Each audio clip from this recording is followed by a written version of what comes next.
نبی کا آخری ٹائم ہے، مرض الموت میں ہے، اس طرح مرگ پر ہے۔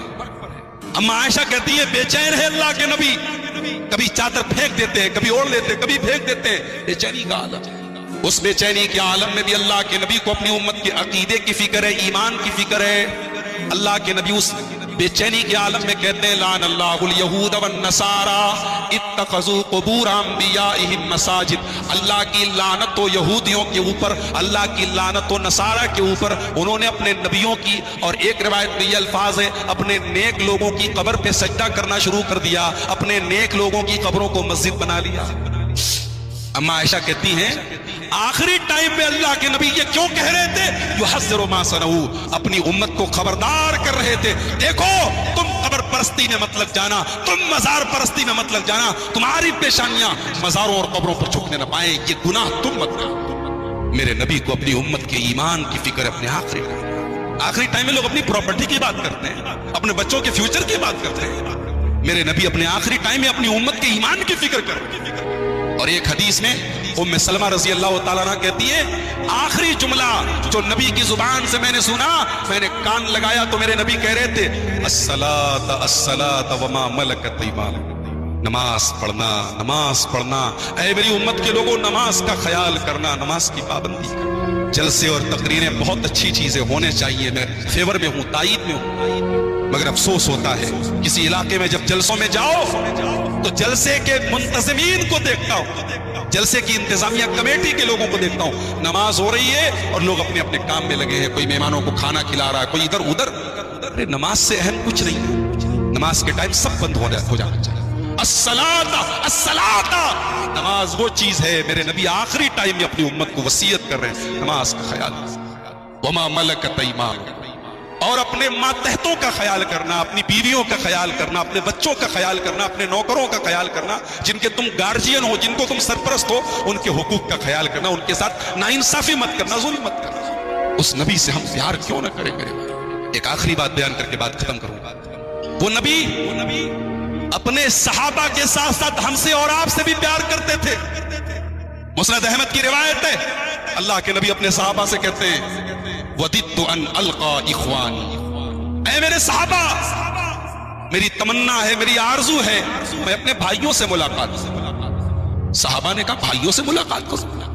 أَوَلَيْسَ نَحْنُ إِخْوَانُكَ، اے اللہ کے نبی کیا ہم آپ کے بھائی نہیں ہیں؟ کہا کہ انتم اصحابی، تم میرے بھائی نہیں ہو، تم میرے صحابہ ہو۔ وَإِخْوَانِي الَّذِينَ آمَنُوا بِي وَلَمْ يَرَوْنِي، میرے بھائی وہ لوگ ہوں گے جو میرا کلمہ پڑھیں گے، میرے اوپر ایمان لائیں گے، لیکن میرا دیدار نہیں کیا ہوگا۔ اس حدیث کی تشریح میں علماء لکھتے ہیں کہ قیامت تک آنے والے وہ تمام مسلمان اس میں شامل ہیں جنہوں نے نبی کا دیدار نہیں کیا ہے لیکن نبی کے لیے جان چھڑکتے ہیں، نبی سے پیار کرتے ہیں۔ سفر کا مہینہ چل رہا ہے، اگلا مہینہ ربیع الاول کا آنے والا ہے، محبت رسول کی باتیں ہوں گی، محبت رسول کے نام پر بہت سارے پروگرام ہوں گے، محبت رسول کے نام پر جلوس نکلیں گے، محبت رسول کے نام پر گلیاں سجائی جائیں گی، محبت رسول کے نام پر بہت کچھ ہوگا، مگر میرے بھائیوں ہم نے سمجھا ہی نہیں کہ رسول کی محبت ہے کس چیز کی۔ آؤ صرف ایک جملے میں بتاتا ہوں رسول کی محبت کیا ہے۔ وما آتاکم الرسول فخذوہ وما نہاکم عنہ فانتہوا، رسول سے محبت کرتے ہو، رسول جو دے دیں لے لو، اور جس سے منع کر دے رک جاؤ، بس یہی ہے محبت رسول۔ زندگی بھر تقریر سنتے سنتے مر جاؤ، اگر اس آیت پر عمل نہیں کیا تو محبت رسول پر عمل نہیں کیا، محبت رسول کا مطلب نہیں سمجھا۔ ہمارے نوجوانوں کو دیکھو کیا کیا حرکتیں کر رہے ہیں، کیا کیا کیسے کیسے ان کے چہرے ہیں، کیسے بال ہیں، کیسے ہیئر اسٹائل ہے، کیسے فیشن ہے، کیسے کپڑے ہیں، یہ ہے کیا محبت رسول؟ اسی کا نام ہے محبت رسول۔ کا مطلب اگر سمجھنا ہے ذرا اس صحابی سے سمجھ لو جس کا نام لے کر کے اللہ کے نبی نے کہا تھا کہ خریم بہت اچھا انسان، خریم بہت نیک انسان ہے، بس دو چیزوں کی کمی ہے، بال بہت لمبے لمبے ہیں اور کپڑا ٹکنے کے نیچے رہتا ہے۔ حضرت خریم رضی اللہ تعالیٰ عنہ کے کانوں میں اللہ کے نبی کا یہ جملہ پہنچ گیا۔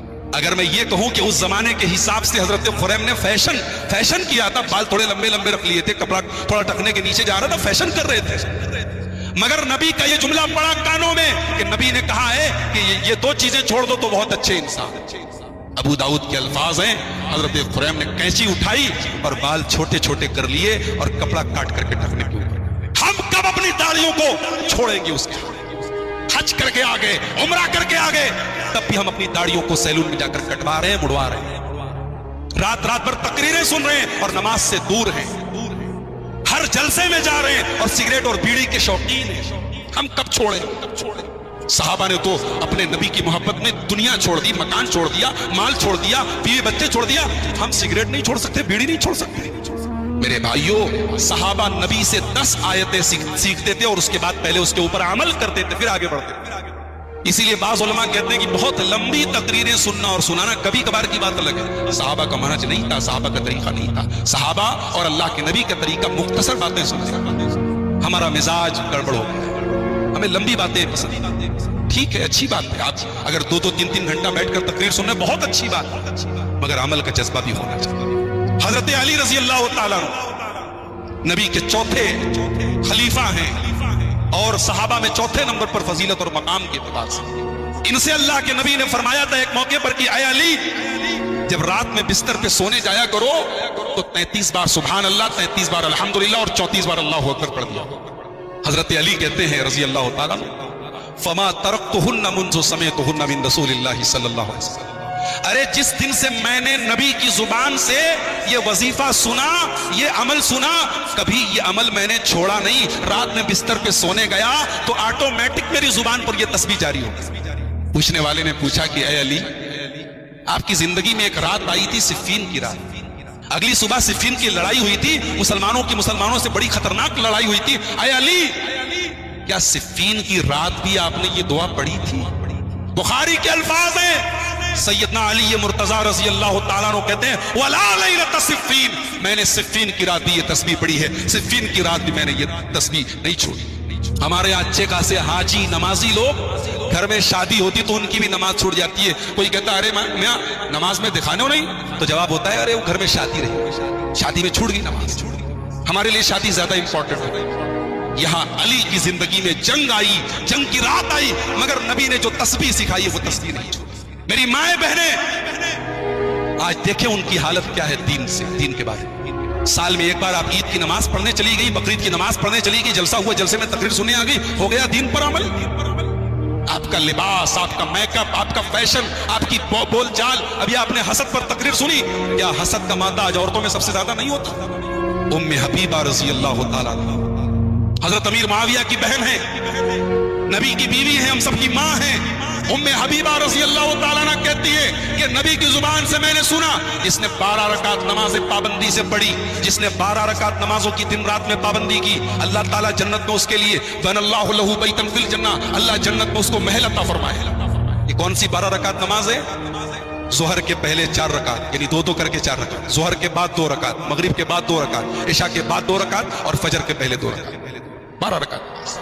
ام حبیبہ رضی اللہ تعالیٰ عنہ کہتی ہیں فما ترکتھا منذ سمعتہن من رسول اللہ صلی اللہ علیہ وسلم، نبی کی زبان سے جس دن میں نے یہ حدیث سنی اس دن کے بعد سے کبھی یہ 12 رکعت نماز میری چھوٹی نہیں۔ یہ ہوتی ہے محبت رسول۔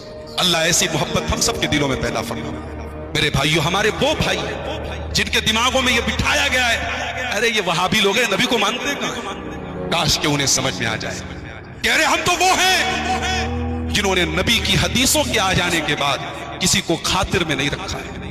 ہمارے بڑے چھوڑ دو، ہم نے نبی کی حدیث کے آ جانے کے بعد اماموں کی بات کو، حتیٰ کہ اگر کسی صحابی کا بھی کوئی قول، حالانکہ ایک بات یہ یاد رکھیے کہ کوئی صحابی جان بوجھ کر نبی کی حدیث کے خلاف عمل نہیں کر سکتے۔ ہو سکتا ہے صحابی کو وہ حدیث نہ ملی، بہت ساری حدیثیں ایک صحابی کو ملی دوسرے صحابی کو نہیں ملی۔ اگر کسی صحابی کا بھی کوئی عمل اللہ کے رسول کی حدیث کے خلاف ہو تو اہل حدیث وہ جماعت ہے تو صحابی کے پورے احترام اور پورے سمان کے باوجود صحابی کا وہ عمل قبول نہیں کرتی، صرف اس لیے کیونکہ نبی کی صحیح حدیث اس کے خلاف موجود ہے۔ ہم تو وہ جماعت ہیں۔